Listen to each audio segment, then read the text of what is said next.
This is Maven's biggest spotter, the 25 to 50 by 80.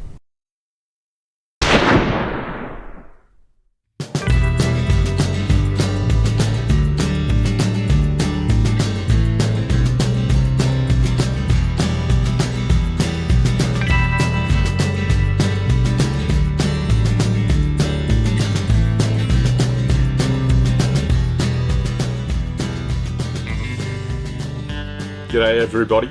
Over the last week I've had the opportunity to play with this Maven S1A spotter.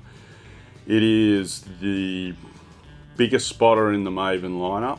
It's 25 to 50 by 80 and it was sent to me to have a look through and potentially try on a hunt by Hunting Australia. Now, I thought it was a bit unfair just to do an overall review of this spotter when not benchmarking it against another spotting scope.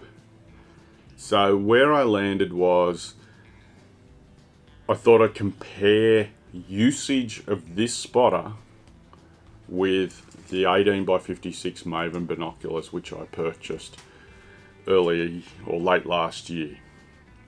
So I had planned to have Nathan Stewart from Edge of the Outback involved in this. Unfortunately, we just could not make our schedules line up, and being the rut is on right now, I want to try and get this back to Josh so he has it available.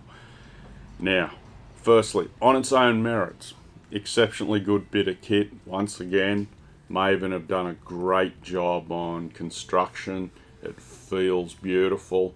It's got some great functions in it, like this adjustment for when it's locked in a tripod adjusts and has a detent lock every 45 degrees, so it's really easy to find an angle that you had it set at. You have the option with KUIU spotters and KUIU binos to have them wrapped in different colors and camo if that's what you like. As you can see, I just went grey with my binos. This is one of the KUIU camos. It looks great. The finish is really well done. So yeah, it's another option that sets Maven apart from everyone else. Focus dial is beautiful, and the power change dial is also beautiful, both in the feel of the knurling and the friction. Like the friction on the power change is a bit stiffer than the friction on the adjustment, which is probably a good thing. As you're adjusting, you don't want to disturb your tripod too much. And it also has an extendable shade, which is a great idea when looking into light. But the main reason we're up here is I'll give some thoughts on this, but also I want to compare it to the big 18 by 56s, which we spoke about in the previous video, along with the other binos, because having these side by side will be really interesting to see what the differences are in usage. Like obviously this is 18. This thing starts at 25 and goes to 50. It's probably got a whole lot more light gathering ability than these, but it's also, you can see the difference in size, and these are significantly lighter.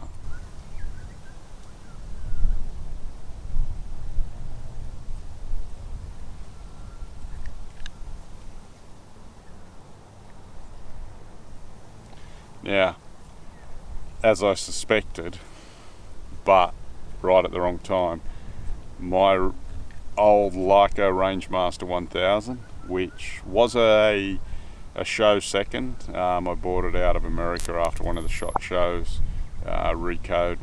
I think I've had this probably close on 10 years.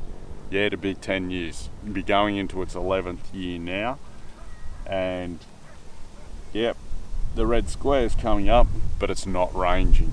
Now, it had done that to me a couple of times intermittently, and it has now let me down when I did actually want to use it to range.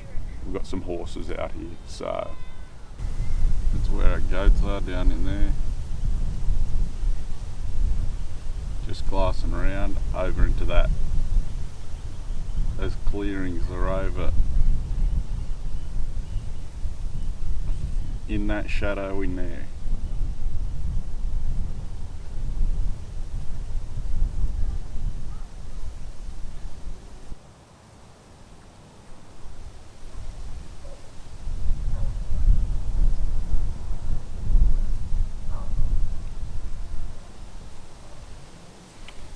So we're 50 minutes off sundown now.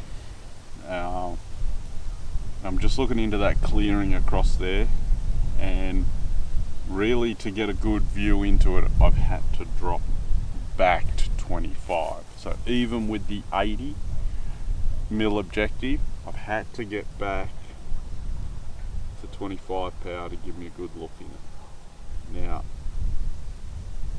the one thing I note is, it is, as Nath said in the last video, with those big binoculars you can scan around the field of view within the binocular without looking at it, which is definitely the case. It's far more difficult to do that with these. Once I've spotted what I'm looking at and I wind up, the zoom is great.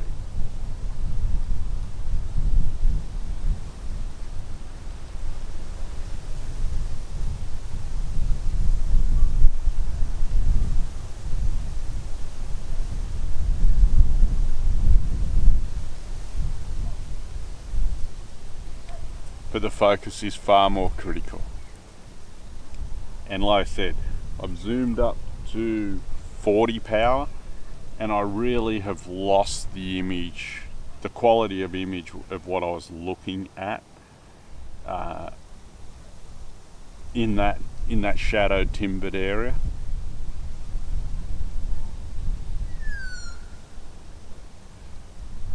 In the sunlight at the bottom edge of the image, about 20 meters out of the shadow, clear as crystal. Get into that shadow and you're struggling. Like I said, we're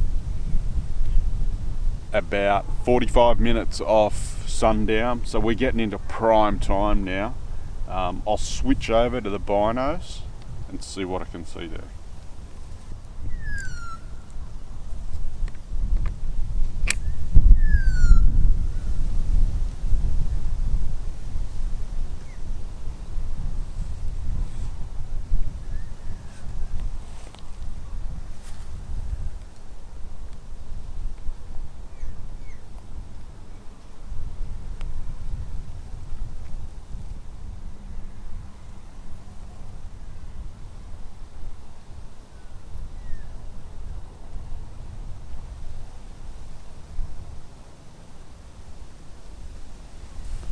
Much more detail, huge field of view. So if something was moving around in those bushes, just a bit flighty, wondering whether it was going to come out, and checking around different lines of sight, whether it was safe to move out into that clearing to feed, these would be, in my opinion, would be far better to use. Like, I'm just sitting here rock solid. I can see full on into that clearing. I can see a good 100 meters behind it and 200 meters out into the foreground, and I don't have to move the binos.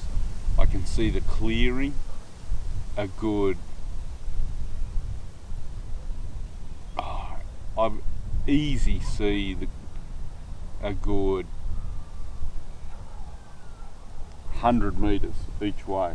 Now I'll try and get the phone scope on again and see what we can see. I don't think the phone can handle the difference in contrast at this point, because I'm looking in really dark and then full sunlight.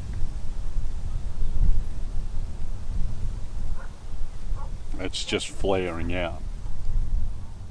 So both great optics. I think it'd be up to how you hunted and what you're after. Like, to me, the binos are more versatile.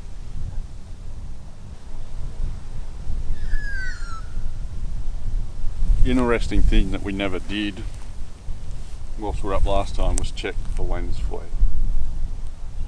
on these.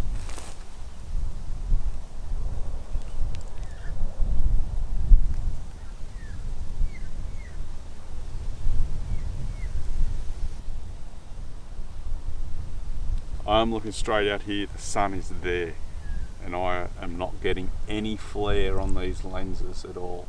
And I'm looking into an area where there's dark behind me and light in the foreground. So probably a good example. Pretty happy with that.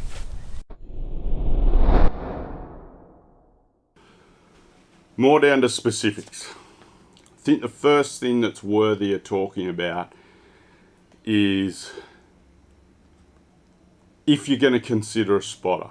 Do you choose an angled spotter like that, or different brand, but a straight spotter like this?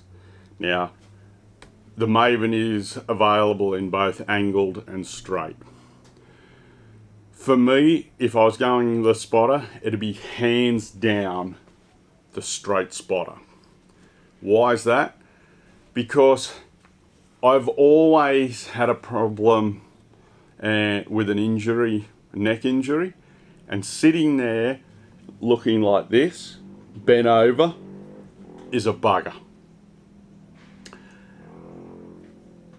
Yeah, sure, you can roll this over and look offset, but in both situations, it is not as easy to aim the spotter, and more so difficult when it's on an angle like that, to something that you've spotted with your naked eye or your binos, and you say you want to look at, get more detail on it. You got to aim it and then you got to pan it up. The other side of that is, if you're using a smaller set of binoculars than say the 18 by 56s, say you're using 10 by 40s or 10 by 50 binos, and you've got them on the tripod adapter, you've probably got your tripod set here and you're glassing around. Well, you can pretty quickly and easily swap these over on your tripod, and with a straight, you're very close to being in alignment without moving your tripod head. This, you're going to be probably, you're going to have to wind down the power magnification, increase your field of view to find what you are looking at, and then zoom in and refocus. Now that's, a lot of people will say, well, what's the drama with that? Well, if the animal's on the move, you've also got a smaller field of view, so then you might have to start tracking it. That is, for me, why I would most definitely go a straight spotter, because I can sit or stand and look straight through it. And many have an aiming V or hole in here to get you pretty close to the area you want to look at anyway, so which is more difficult to do with the angle. If you're considering a spotter and that's the way you want to go, I would definitely go and approach some people that have one and the other, or a couple of people, one that's got an angled, one that's got a straight. See if you can get out in the field on a tripod and try both sitting and standing. Because, yeah, it might look easy, it might look good, but it may not suit you. It definitely doesn't suit me. The binos are much more comfortable, as is the straight spotter. I thought it'd be merely the stiffness I'd suffered in my neck previously using spotters that would be the issue. Well, there was a couple of things that came to light that I hadn't even considered. The field of view over these and I neglected to find out what they are, but I'll put that down below, is massive. Probably 4 to 5 times what this is, what the spotters are. Now, all binos and all spotters are going to vary from each other. So it's important that when you decide what you want to buy, regardless of whether it's Maven, Swarovski, Leica, Cower, any of them, go and compare your stats, because they will be different. So there'll be different ranges between the different models and makes. Now, 18, looking into some bush 500 odd meters away, and there's a little story there. I can't tell you exactly how far it was, but my rangefinder finally gave up the ghost. I suspected it was on the way out, and it's been working for the last couple of months, but I got it up there on Moneybung and it packed it in. So it was around 500 meters out into a clear horse paddock, a creek, and then tree line from the creek and into bush behind it. 18 by 56 binos. I could see enough detail to assess what I wanted personally, if there was an animal in that clearing or those clearings behind the edge of the tree line. Obviously I could see more detail with the spotter, but my field of view diminished. Now, if that animal was slowly moving and feeding or was on the move, you're going to have a lot of trouble tracking it with a spotter. The binos, not so much. As Nathan said in the previous video we did on binos, you can actually look around within the field of view without moving the binos. So they're really good like that. So you wouldn't even have to move the binos too much to see and track an animal as it walked left to right or right to left, or further out or walking in towards you. And what I could see was detail enough for me. Now, if you're really discerning in, say, trophy quality, or there's a legality around it, like in North America and sheep, maybe you are going to need a spotter, but that'd be something that I'd be having a cold hard assessment of these side by side in different models and makes to see what you thought yourself. May be the case that your guide or one of the blokes is with you has a spotter and you've got big binos. You got the best of both worlds. It's cool as. Light gathering. This suffered a bit. Now if you do the maths, I'll try and do it on the fly. Say you're at, well, I'll post up the exit pupils of either at the various power ranges down below. The binos held up longer, a better, brighter image than the spotter, which is probably, when you're getting down to those last 15-20 minutes and you're looking at detail, particularly if you're looking at, say, a dark animal like a sambar in timber or an elk in timber, and you haven't got that contrast, the binos are going to be a really good option. The other thing is, have a think about what your hunting style is. Is it more spot and stalk? Is it more long range or medium range? Maybe you're going to need someone on a spotter to watch shot fall. Whereas I probably only get out to 400 meters, 450 meters most of the time. Binos are going to do it easy as. So they are two different tools, can do the same job and cross over, but one's got wider field of view, the other's got more magnification. With the higher magnification, you lose low light ability, you gain it with the binos.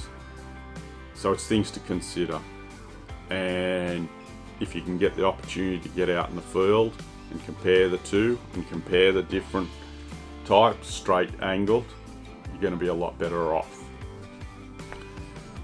with your end choice.